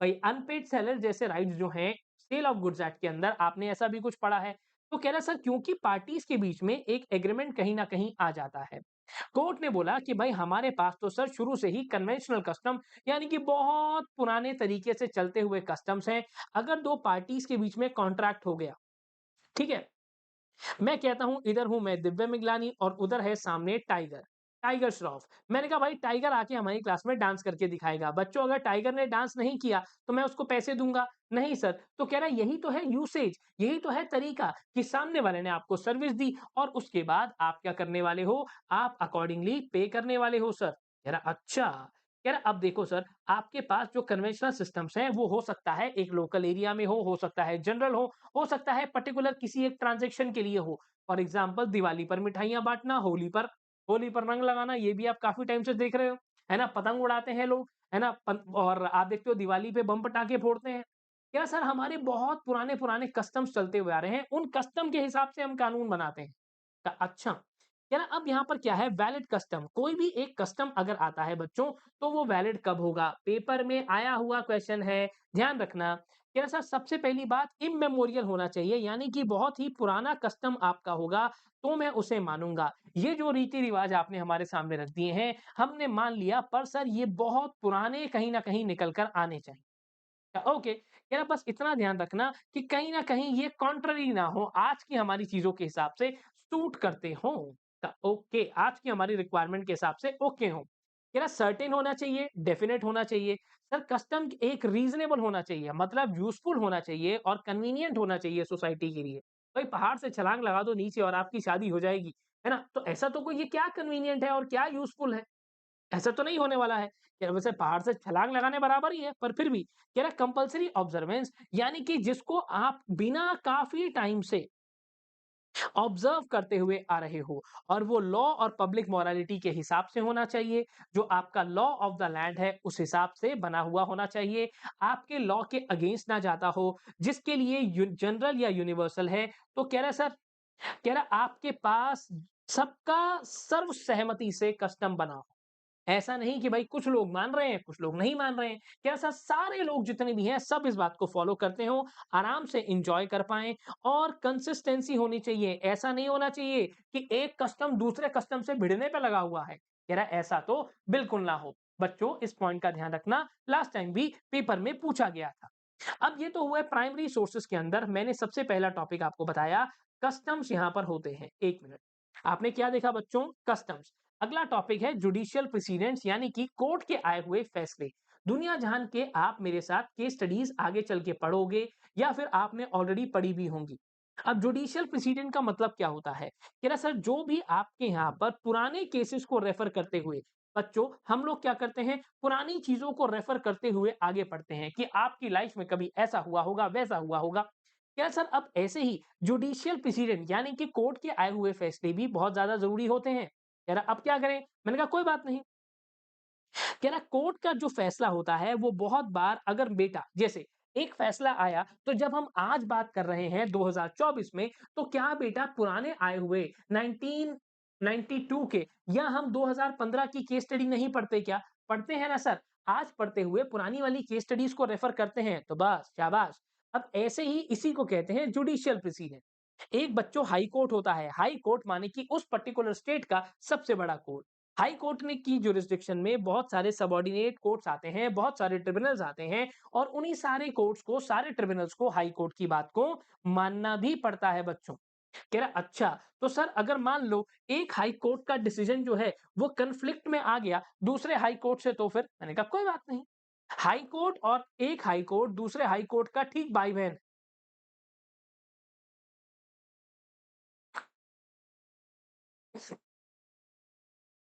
ये एक दूसरे की ना भी सुने चलेगा, पर हाई कोर्ट की अपनी एक अलग स्टेट है। उस स्टेट के अंदर, इस हाई कोर्ट के अंदर जितने भी सबॉर्डिनेट्स आते हैं, चाहे वो सेशंस कोर्ट कहिए, डिस्ट्रिक्ट कोर्ट कहो, वहां के ट्रिब्यूनल कहो, उनको तो इनकी बात माननी ही पड़ेगी। ठीक है? कह रहा सर अगर मान लो इक्वल बेंचेस हैं, अब सबसे पहले फंडा क्या होता है, यहाँ पर जो बेंच है वो कौन सा था? कह रहा सर बेंच की अगर मैं बात करूं, कह रहा सर आपके पास देखो, अगर कौन रेफर कर रहा है भाई, कर्नाटका की स्टेट की बात हो रही है, तो कर्नाटका हाई कोर्ट की बात मैं सुन लूंगा। कह रहा ठीक है। ठीक है, कह रहा सर अच्छा, अब एक और चीज, कह रहा अगर मान लो कभी भी मान लेते हैं कि आपके दो हाई कोर्ट के बीच में लड़ाई हुई, तो किसका बेंच अपर साइड पे था उसको देख लेंगे। अगर फिर भी दोनों के बीच में लड़ाई हो गई, जो बाद में आया जिसका फैसला लेटर वाले का, ही विल, उसको हम प्रिवेल कर देंगे, या हम उसको बच्चों फॉलो भी कर लेंगे।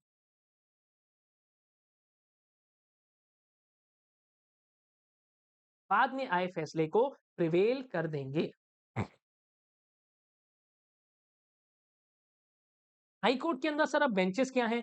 बच्चों एक होता है ऐसा बेंच, जैसे राम मंदिर का फैसला आपने देखा, तो 7 जजेस के बारे में आपने वहां पढ़ा होगा। कह रहा पर अगर मैं आपको और बताऊं बेटा, तो सिंगल बेंच सबसे छोटा बेंच होता है, फिर 2 जजेस आते हैं जिसे डिविजनल बेंच कहते हैं, 3 से ज्यादा जजेस जब होते हैं तो उसे हम फुल बेंच कहते हैं। अगर आपके फुल बेंच का कोई भी फैसला आया, तो वो डिविजनल बेंच पर और स्मॉलेस्ट बेंच पर अपने आप ही अप्लाई हो जाएगा। कह रहे सर एक चीज का ध्यान रखना, अगर किसी सिचुएशन में डिविजनल बेंच जो है, ठीक है, अब जो डिविजनल बेंच ने फैसला सुनाया वो स्मॉलेस्ट बेंच के ऊपर अपने आप ही अप्लाई हो जाएगा। हायरार्की लेवल कैसे है? Full, divisional, smallest, full, divisional, full, उसके नीचे डिविजनल, फिर उसके नीचे स्मॉलेस्ट। अच्छा, ठीक है। अब ऐसे ही अगर एक बेंच है हाई कोर्ट का, कह रहा सर तो पहली बात तो जो भी आपके सेम हाई कोर्ट के अंदर दूसरी बेंच पर कोई फैसला हो रहा है, हाई कोर्ट के अंदर की बेंचेस आपस में एक दूसरे के अगेंस्ट नहीं जाती। कह रहा ओके, ओके। कह रहा सर आपके हाई कोर्ट के अंदर जो भी बेंचेस हैं, उनकी का फैसला बाकी के बेंच भी फॉलो करने वाले हैं। कह रहा ओके, कह रहा सर बस ध्यान रखना, हाई कोर्ट और जो भी आपके पास सेम जुरिस्डिक्शन निकल कर आती है, कह रहा एक हाई कोर्ट का जो फैसला है it is not binding on other high court. मैंने बोला भाई बहन जैसे हैं, जरूरी नहीं है कि भाई एक दूसरे की बात सुने। भाई हो सकता है लड़ भी पड़े, जरूरी नहीं है। कह रहा सर इसके साथ साथ हमारे के देश के अंदर सबसे बड़ा कोर्ट कौन सा है? That is supreme court. Supreme court ने अगर कोई भी गाइडलाइन निकाल दी, तो चाहे जितना मर्जी बड़ा हाई कोर्ट हो, जितना मर्जी बड़ा ट्रिब्यूनल हो, सबको बच्चों इनकी बात माननी ही पड़ेगी। कि law declared by supreme court binding होगा सारे कोर्ट्स पे जो इंडिया के अंदर हैं। कह रहा अच्छा, article number 141 of the constitution, supreme court ने जो कहा सबको मानना पड़ेगा। कह रहा सर अब ये जो प्रेसिडेंट्स हैं, जुडिशियल प्रेसिडेंट, इनके बहुत सारे टाइप्स होते हैं। मैंने कहा है? कह रहा हाँ सर इनके ये बहुत सारे टाइप्स होते हैं। आओ बच्चों अब ये देखते हैं ये टाइप क्या क्या है। कह रहा सर देखो, सबसे पहले आता है डिक्लेरेटरी या ओरिजिनल प्रेसिडेंट। डिक्लेरेटरी का मतलब होता है जहां पर आप ऑलरेडी एक रूल को अप्लाई करते हो, जो बना बनाया रूल है उसको अप्लाई कर दिया बेटा तो काम हो गया, झकास बिंदास। कह रहा अब यहां पे ओरिजिनल प्रेसिडेंट के अंदर आप कोई नया रूल अगर निकाल कर लाओगे तो हम लोग क्या बोलेंगे, डिक्लेरेटरी के अंदर हमने एग्जिस्टिंग रूल अप्लाई कर दिया और ओरिजिनल के अंदर हम लोग क्या करने वाले हैं, न्यू रूल अप्लाई करें।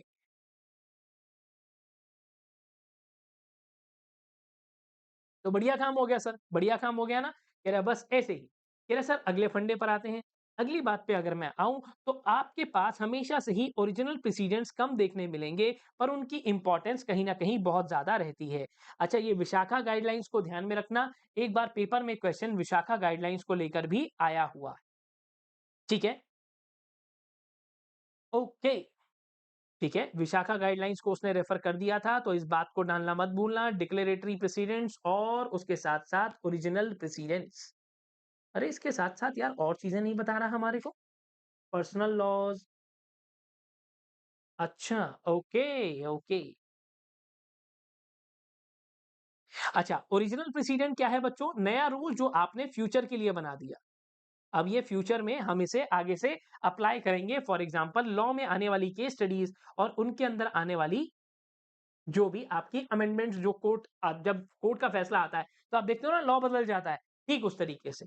पुराने लॉ को अप्लाई कर दिया, तो वो क्या है आपके पास डिक्लेरेटरी, नए वाले पे ओरिजिनल।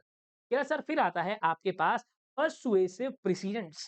कह रहा सर अब एक बात को समझना, कह रहा आपके पास जो डिसीजन ऑफ एक हाई कोर्ट है, कह रहा वो पर्सुएसिव है दूसरे हाई कोर्ट के लिए। कोई ज़रूरी नहीं है मैं आपकी बात मानूँगा। आप होगे केरला हाई कोर्ट पर, मैं चंडीगढ़ हाई कोर्ट, मैं दिल्ली हाई कोर्ट, मैं आपकी बात क्यों सुन लूँ? कह रहा सर मान लूँ आपकी बात तो मान लूँ पर कोई ज़ोर ज़बरदस्ती नहीं है, मेरी मर्ज़ी। कह रहा सर जजेस कभी भी ज़बरदस्ती नहीं है, they are not obliged to follow. पर ऐसा ज़रूर है अगर उनको लगता है कि भाई उनकी जो केस स्टडी है, यहाँ उस कोर्ट में चलता हुआ जो केस है, अगर केरला हाई कोर्ट ने कोई फैसला निकाला है, तो उस फैसले को हम कंसिडर कर सकते हैं, मानेंगे ये ज़रूरी नहीं है। एब्सोल्यू एब्सोल एब्सोल्यूटली अथॉरिटेटिव प्रेसिडेंट। यहाँ पर क्या होता है कुछ ऐसी चीजें हैं जो जजेस को फॉलो करनी ही पड़ेंगी, उनकी बाइंडिंग फोर्स है, अब चाहो भैया रो चाहे पिट्टो, पर आपको तो ये काम करना ही पड़ेगा। जैसे फॉर एग्जांपल बच्चों, जो भी इंडिया में कोर्ट है आपसे ऊपर जो भी सुपीरियर हैं आपको उनकी बात माननी पड़ेगी। फॉर एग्जांपल अगर आप एक सबऑर्डिनेट कोर्ट हो आपको हाई कोर्ट की बात माननी पड़ेगी, सिंगल जज वाला जो बेंच है उनको डिविजनल की माननी पड़ेगी, डिविजनल वाले को फुल की माननी पड़ेगी और जो सुप्रीम कोर्ट है उनकी बात तो बच्चों सभी लोगों को माननी पड़ेगी। कह रहा सर ठीक है। कह रहा सर बट कह रहा सर अब इसके साथ-साथ अगर आपके पास कंडीशनली अथॉरिटेटिव क्या है? कह रहा सर देखो जहां पर हम ऑर्डिनरीली तो बाइंडिंग होता है, जहां पर अब एक पर्टिकुलर सिनेरियो पर आपने एक पर्टिकुलर जगह पर एक पर्टिकुलर कोर्ट के ऊपर ये बात कर दी। मैंने कहा अच्छा, कह रहा एक पर्टिकुलर सिनेरियो पर या एक पर्टिकुलर कोर्ट के लिए कोई ऑर्डर निकाल दिया गया या एक पर्टिकुलर सिनेरियो के लिए एक केस स्टडी बना दी गई, तो आपको वो माननी ही पड़ेगी। जैसे स्कूल के अंदर आपका एक हाउस डे होता था या पीटी पीरियड जब होगा तो आप व्हाइट शूज डालकर जाते थे। उस पर्टिकुलर टाइम पीरियड के लिए बाकी दिन हम पीटी शूज को इग्नोर कर देते थे। तो बस बाकी इसके अलावा court is entitled to disregard a decision. अगर वो कोर्ट ऑफ लॉ या रीजन के अगेंस्ट जा रहा है तो हम उसे वैसे ही डिसरिगार्ड कर देते हैं। कंडीशन लगी हुई है अप्लाई करने पर एक पर्टिकुलर सिनेरियो के लिए, एक पर्टिकुलर कोर्ट के लिए इसे साइट किया जाता है। क्या सर? अच्छा, अब एक और बात पे आते हैं। स्टे डिसिज़न्स क्या कहता है? कह रहा भैया जो जैसा है उसे वहना वैसा रहने दो। बिना बात के जो चीज़ें जैसे आपने देखा होगा घर में, अरे इसे तो किचन में मत ही भेजो, ये जाएगा तो बाकी का काम और बिगाड़ देगा। लॉ कहता है भाई देख बात को सुन ले।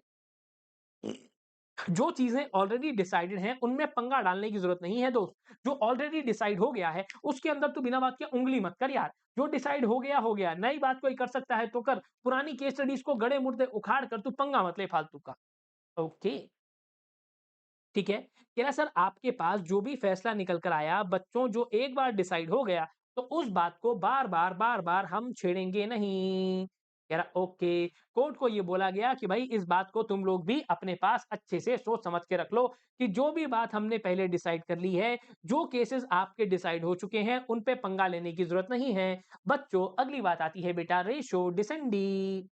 रेशो डिसेंडी बड़ी तेज़ चल रहे हैं यार हम लोग। हैं, बहुत तेज चल रहे हैं। हाँ यार, तुम लोगों ने तो खत्म कर दिया, निपटा दिया यार सारा का सारा ही, निपटा दिया। मुझे तो लगता नहीं था बच्चे इतनी तेज कर लेंगे ये वाला चैप्टर। चलो खैर कोई बात नहीं, कोई बात नहीं। क्या है सर, अब अच्छा एक और फंडे पर आते हैं। पहले यार एक तो ना मुझे ना यहाँ पर ऑबिटर डिक्टा, स्टैट्यूट और लेजिस्लेशन। चलो, अरे, अरे, अरे, अरे, अरे, अरे, अरे, भाई, भाई, आराम से, आराम से, आराम से। देखो, रेशो डिसेंटी बड़ा सिंपल, जहाँ पर वो कह रहा है कि कोई भी फैसला अगर आपको निकालना है, वो फैसला कैसे आता है? कह रहा है सर मटेरियल एस्पेक्ट्स को हम कंसिडर करते हैं और इमैटेरियल चीज़ों को अवॉइड करते हैं। मुद्दे की बात को सुनते हैं और बेकार बातों को अवॉइड कर देते हैं। यानी कि सीधा-सीधा वो रीज़न, वो रैशनले, वो बातें जिनके बेसिस पर आपका कोर्ट अपना फैसला निकाल कर आपको देता है। तो भाई अब क्या होता है? कह रहा है सर जो भी फैसला आपका निकल कर आ रहा है, वो एक रेशो पर निकल कर आ रहा है। कितनी चीज़ें मुद्दे की हैं, कितनी चीज़ें काम की हैं और कितनी बेकार हैं। जो मुद्दे की चीज़ है, जो मटेरियल चीज़ें हैं, जो रेलेवेंट चीज़ें हैं, उनको रख लेंगे, बाकी फेंक देंगे। कह रहा okay, okay. Authority of a decision lies in its ratio, lies in its relevance. कह रहा सर ऑबिटा डिक्टा का मतलब होता है बाय द वे जब भी हम लोग बात करते हैं कि भाई जो भी प्रॉब्लम, जो भी अटरेंसेस कहीं न कहीं आए हैं, एक पर्टिकुलर जजमेंट को डिलीवर करते समय, तो वो सारी बातों पर हम लोग ध्यान देते हैं। क्या सर देखो, पर कहीं न कहीं ऐसा ज़रूर है, जब हम बाय द वे बोलते हैं, पर किंतु परंतु बोलते हैं कि भाई काम करते हुए ये सारी प्रॉब्लम्स आई, जैसे कि फॉर एग्जांपल एक्सप्रेशन ऑफ जज। ऐसी चीजें जो हैं जजेस को बोला गया कि भाई you are not not bound to follow them. पर कहीं ना कहीं ऐसी बातों को देखते हुए हम उनका फायदा जरूर उठा सकते हैं। इन चीजों का अलग अलग हर मौके पर चौके वाली बात होती है और हर भाई मुद्दे के हिसाब से वेट लगाया जाता है। कह रहा ओके, ओके। कह रहा सर अब आती है मेन बात जिसे कहते हैं स्टैट्यूट्स या लेजिस्लेशन। इसका मतलब होता है बच्चों जो भी लॉ आपने बनाए, लॉ बनाया, यस। अब देखो, आपके पास जस्ट स्क्रिप्टम यानी कि बहुत सारे तो रिटन लॉज होते हैं और बहुत सारे ऐसे होते हैं जस्ट नॉन स्क्रिप्टम यानी कि अनरिटन लॉज होते हैं। भाई यहाँ पर जो लॉज आपके लिखे हुए हैं उन सारे लॉज को हम क्या कहते हैं? Statutory laws. यानी कि एक्ट ऑफ पार्लियामेंट हो, चाहे कंपनी सेक्रेटरी एक्ट हो, चाहे कंपनीज एक्ट हो, वो सारे एक्ट्स क्या है बच्चों? ऑलरेडी लिखे हुए हैं बेटा। तो जब लिखे हुए एक्ट्स आते हैं उन्हें हम क्या कहते हैं? रिटन लॉ को स्टैट्यूट या लेजिस्लेशन। कह रहा ठीक है। कह रहा सुप्रीम लेजिस्लेशन वो है सर जो सॉवरेन पावर ने आपको बना कर दिया है, जिसको कोई भी नहीं हटा सकता। अब एक बार जीएसटी बन गया तो जीएसटी को कोई हटा सकता है क्या बेटा? नहीं हटा सकते सर। और ऐसा भी नहीं है कि जीएसटी को कोई और कंट्रोल करेगा, हमारे यहाँ की सॉवरेन बॉडी ही कंट्रोल करने वाली है। मैंने कहा ओके। कह रहा इंडिया में लॉ बनता कैसे है? दोनों हाउसेज ऑफ पार्लियामेंट में जाएगा, टाइम पीरियड देंगे, वहां पर अप्रूव होगा और उसके बाद क्या होगा? लोकसभा, राज्यसभा, प्रेसिडेंट और उसके बाद नोटिफिकेशन इन ऑफिशियल गेजेट, ये काम होने वाला है। लॉ आता है तो आपको तारीख भी बताई जाती है किस तारीख से अप्लाई होगा। इसके बाद आते हैं बच्चों पर्सनल लॉज जो हर एक रिलीजन के हिसाब से काम करते हैं। जैसे हम लोग हिंदूज हैं तो भाई मैं हिंदू हूं तो मैं अपनी बात करूं, श्रुति जिसके अंदर हमारे 4 वेद आते हैं, स्मृतिज आती हैं जो कि कहीं ना कहीं ऋषि, जैसे आपने देखा होगा कि भाई भगवान जी के बारे में जो पुरानी पुरानी हमारी कथाएं हैं उनकी हम लोग बात करते हैं, तो वो चीज़ें यहाँ पर इंक्लूड होती हैं। 3 स्मृतियाँ हैं, मनु, यज्ञवल्क्य और नारद, है ना? ये मेरे को भी पढ़ना पड़ेगा थोड़ा-सा। अब इसके साथ ही साथ अकॉर्डिंगली हमारे भी एक पर्सनल लॉ होते हैं, जैसे हिंदू मैरिज एक्ट मैंने बताया, तो आपके हिसाब से इनहेरिटेंस, सक्सेशन, मैरिज, अडॉप्शन ये सारी बातें भी वैसे ही गवर्न होती हैं कि भाई पिताजी की प्रॉपर्टी किसको मिलेगी, है ना? ये सब क्या है, हर एक कल्चर में अलग है। जैसे मैंने अभी भी आपको बताया था कि क्रिश्चियंस लोग जो हैं वो किस करते हैं? शादी हो जाती है। हमारे यहाँ शादी में अगर लड़के ने लड़की को किस कर लिया, भाई साहब मतलब पब्लिक तो छोड़ो, लड़के के घर वाले उसको बहुत मारेंगे। कह रहा हाँ, कह रहा सर हर एक जगह पर रिलीजन के हिसाब से चीजें हैं, अकॉर्डिंगली ऐसे ही मॉमडम्स के हिसाब से भी यहाँ पर चीजें निकल कर आती हैं जो वो लोग फॉलो करते हैं as per their personal law. जैसे कि फॉर एग्जांपल होली कुरान जिनको हम भी जानते हैं भाई, ठीक है। इसके साथ साथ प्रॉफिट मोहम्मद की कुछ सेइंग्स, इजमास, कियास और साथ ही साथ जो मोमडम लॉ के ऊपर कमेंट्रीज कहीं ना कहीं की गई हैं, उन सब बातों को हमने पर्सनल लॉ में इंक्लूड किया है।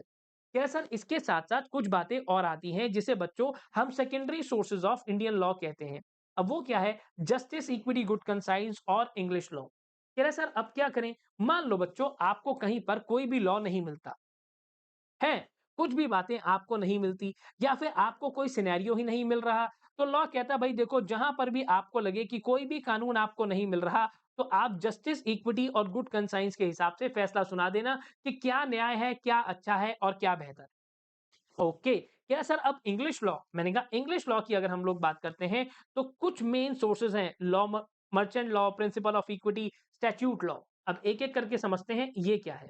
कह रहे सर देखो, सबसे पहला फंडा निकल कर आता है कॉमन लॉ का। कह रहे कॉमन लॉ क्या है, जहां पर हम लोग बात करते हैं, एक मिनट बच्चों, एक मिनट, देखो, अब जब ये कॉमन लॉ कैसे आता है, जब भी जजेस के सामने बेटा कोई केस जाता है, तो जजेस क्या करते हैं, हर एक केस को लेकर कुछ प्रिंसिपल्स को बना देते हैं। अच्छा, यानी कि कुछ बॉडी ऑफ लीगल रूल्स जो धीरे-धीरे टाइम के साथ-साथ डेवलप हो गई, और जब भी केस जाता था जजेस के सामने, वो क्या करते थे, एक सेट ऑफ रूल्स आपको बनाकर दे देते थे। कॉमन लॉ क्या था, एक अनरिटन लॉ था जो कि पूरे के पूरे फंडे के लिए कॉमन रहता था। मर्चेंट लॉ का क्या मतलब है, जो आपके काम धंधे के लिए, कस्टम्स एंड यूसेजेस के लिए कहीं ना कहीं काम आता है। ओके, ज्यादा तेज चल रहे हैं। प्रिंसिपल्स ऑफ इक्विटी, जहां पर हम लोग बात करते हैं, कह रहे सर ना ये कस्टम है ना ये लॉ है, पर एक बात है कि आखिरी में आपको न्याय मिले ये पक्का है। तो बहुत सारे सिनेरियोज में जब आपके पास कोई रेमेडी नहीं होती थी कॉमन लॉ के अंदर, तो लोग क्या करते थे बेटा, लोग सीधा सीधा आपके पास कॉमन लॉ कोर्ट जाते थे, वहां से खुश नहीं होते थे तो किंग इन काउंसिल के पास जाते थे। ये कहा जाता था कि सर ये पक्का है कि अगर आपको किसी भी हाल में वहां पर न्याय नहीं मिला, कहां पर, कॉमन लॉ कोर्ट के अंदर, कॉमन लॉ कोर्ट के अंदर, तो वहां पर अब क्या होता था, कि सर आपके पास यहां से निकलकर आप किंग इन काउंसिल के पास जाते थे।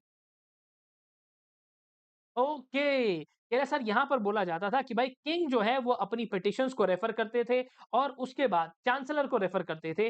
जो पिटिशंस कहाँ है, चांसलर के पास है। चांसलर एक ऐसा बंदा है जो भैया पूरी पीछे की किताबें निकाल निकाल कर आपको बता देगा, और उसके बाद देखा जाएगा कि भाई ऐसा होता है तो देशद्रोह का मामला लगता है क्या नहीं, पुराने वाले केसेस को हम लोग वहां पर भी रेफर करते हैं।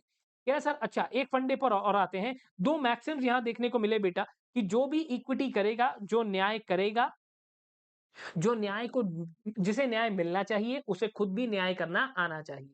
अगर एक इंसान शराब पीता है, तो मैं उसे ये नहीं कहूँगा कि वो ऐसी चीज़ पढ़ा रहा है, ठीक है? ऐसी चीज़ कर रहा है कि शराब छोड़ने की, शराब जो है दूसरों को बोल रहा है कि मैं छुड़वा दूँगा आपकी, नहीं। जो इक्विटी कर रहा है, जो इक्विटी चाहता है, उसे इक्विटी मिलनी चाहिए, जो न्याय की तरफ ठीक है, हिंदी पे नहीं आता हूँ। कह रहा जो भी इंसान आपका इक्विटी के लिए आ रहा है, जो न्याय के लिए आ रहा है, वो सीधा-सीधा साफ हाथों के साथ आएगा। कोई मर्डरर आके, कभी कोई डकैत आके ये नहीं कहेगा कि मुझे इंसाफ चाहिए। स्टैट्यूट लॉ क्या होता है बच्चों, जहां पर हमारे लेजिस्लेचर ने, हमारी पार्लियामेंट की बॉडीज ने, या हमारे यहाँ के बनाए हुए जितने भी स्टैट्यूटरी बॉडीज हैं, उन्होंने मिलकर क्या किया, एक कानून बनाया। अब ये कानून बहुत सारे बने हुए हैं हमारे यहाँ पर, है ना, बहुत सारे बने हुए हैं। इसके बारे में अभी बात करूंगा। स्टैट्यूट लॉ इंडिया में कैसे बन रहा है, उसके अपने फंडे हैं। स्टैट्यूट लॉ है क्या, लेजिस्लेचर या इनैक्टमेंट ऑफ पार्लियामेंट से आ रहा है। पार्लियामेंट ने नहीं बनाया तो पार्लियामेंट के अंडर जो बॉडीज हैं, जो आपको जनरली रूल्स बनाकर देती हैं, उन्होंने बनाकर आपको दे दिया। कह रहे सर अच्छा, अब इसके साथ साथ बेटा एक और आता है, मर्केंटाइल या कमर्शियल लॉ। सर मर्केंटाइल या कमर्शियल लॉ तो यहाँ ऊपर भी था। हाँ, ये लॉ मर्चेंट क्या है, अरे जो काम धंधे वाला लॉ होता है, जैसे कि Indian contract act, sale of goods act. अच्छा, इसके अंदर बहुत सारी ब्रांचेस निकल कर आती हैं बेटा, बहुत सारी ब्रांचेस हैं, जैसे कि कॉन्स्टिट्यूशनल लॉ, एडमिनिस्ट्रेटिव लॉ। अभी फिलहाल सोर्सेज ऑफ मर्केंटाइल लॉ का मेरा लास्ट टॉपिक रह गया है। चैप्टर वैसे तो 4 नंबर का आता है, पर कोई बात। अब अगर मैं बात करता हूं सोर्सेज ऑफ मर्केंटाइल लॉ, इसके अंदर कौन-कौन सी बातें आएंगी? देखो, सबसे पहले इसके अंदर बच्चों इंक्लूड किया जाता है इंग्लिश मर्केंटाइल लॉ को, क्योंकि भाई पहले हम अंग्रेजों के अंडर आते थे, अंग्रेज हमारे पे राज करते थे, तो अब बच्चों हमने क्या किया, उसे इनकॉर्पोरेट कर लिया और उसे ही अपने यूसेज ऑफ ट्रेड के अंदर इंक्लूड कर लिया। For example Indian contract act आप भी पढ़ते हो, और ये अंग्रेजों के दिया हुआ एक्ट है, और हम इसे आज भी फॉलो कर रहे हैं। कह रहे सर इंडिया के अंदर बनाए हुए कानून जो कि हमारे अपने पार्लियामेंट से बनकर आए हैं। ओके, ठीक है। कह रहा सर अब इसके साथ ही साथ इंडियन मर्केंटाइल लॉ को पढ़ने के लिए जो जरूरी है, जैसे कि इंडियन कॉन्ट्रैक्ट एक्ट, कहीं ना कहीं सर हमने बनाया, सेल ऑफ गुड्स एक्ट नहीं, sale of goods act, Indian partnership, negotiable, arbitration, arbitration तो चेंज हो गया, 2015 हो गया। कह रहा सर तो ये सारे के सारे जो हमने खुद बना दिए, उसके बाद बच्चों आते हैं जुडिशियल डिसीजन। जुडिशियल डिसीजन का मतलब क्या है, वो सारी बातें अगर किसी मामले पर लॉ साइलेंट है तो क्या होता है, कभी लड़ाई हो जाती है तो कौन डिसाइड करवाता है डिस्प्यूट? कोई कानून समझ में नहीं आता तो कौन डिसाइड करता है? कह रहा है सर जज साहब आपको बताते हैं कि इस पर्टिकुलर लॉ का क्या मतलब है, इस पर्टिकुलर लॉ की क्या इंटरप्रिटेशन निकल कर आती है। डिस्प्यूट रिजॉल्व करवाना जुडिशरी का काम होता है। कह रहा ओके, ओके। कह रहा सर आपको बस ये इंश्योर करना है बाइंडिंग प्रेसिडेंट्स। प्रेसिडेंट्स तो पढ़ लिए हमने, अथॉरिटेटिव, बाइंडिंग ये सब चीजें पढ़ ली हैं। कह रहा ओके। मुझे ऐसा लग रहा है मैं बहुत तेज चल गया है ना? अच्छा देखो, एक और चीज को समझ लेते हैं। बेटा पहले होता था एक प्रिवी काउंसिल, ठीक है? आजादी से पहले privy council plus house of Lord.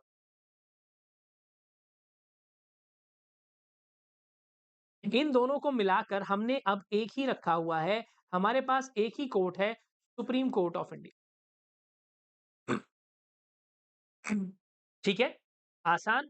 कह रहा हाँ, कह रहा उसके बाद आते हैं कस्टम्स, यूसेजेस, जिनके हिसाब से आप अपने सारे काम धंधे के ऊपर ध्यान देते हो। फॉर एग्जाम्पल बच्चों, इंडियन कॉन्ट्रैक्ट एक्ट जो आपके पास है, आपने कहीं ना कहीं नेगोशिएबल इंस्ट्रूमेंट जो आप चेक बाउंसिंग के केसेस आज भी देखते हो, वो इन्हीं चीजों से चलते हैं। ठीक है भाई, इसी के साथ चैप्टर खत्म हुआ। मैं जानता हूँ थोड़ा जल्दी जल्दी था, कुछ चीजों को मैं फटाफट से लेकर चल रहा हूँ, पर टाइमिंग कम है, रिवाइज ज्यादा करना है, पेपर से एक दिन पहले भी ये मैराथन काम आएगा। ठीक है, तो फटाफट से मिलता हूँ अगले चैप्टर में। बच्चों, चैप्टर हुआ खत्म। जानता हूं मैंने जल्दी जल्दी में पढ़ाया, क्योंकि मैंने पहले ही ये चीजों को रिकॉर्ड कर लेता हूं, और उसके बाद फिर मैंने कहा यार थोड़ी सी बातचीत हो जाए। यहां तक आए हो तो इतनी सी बात को समझ के जाना कि बेटा क्वेश्चन जरूर प्रैक्टिस करना। हर चैप्टर इस चैप्टर की तरह सीधे सीधे क्वेश्चन लेकर नहीं आएगा, इस बात को समझ लेना।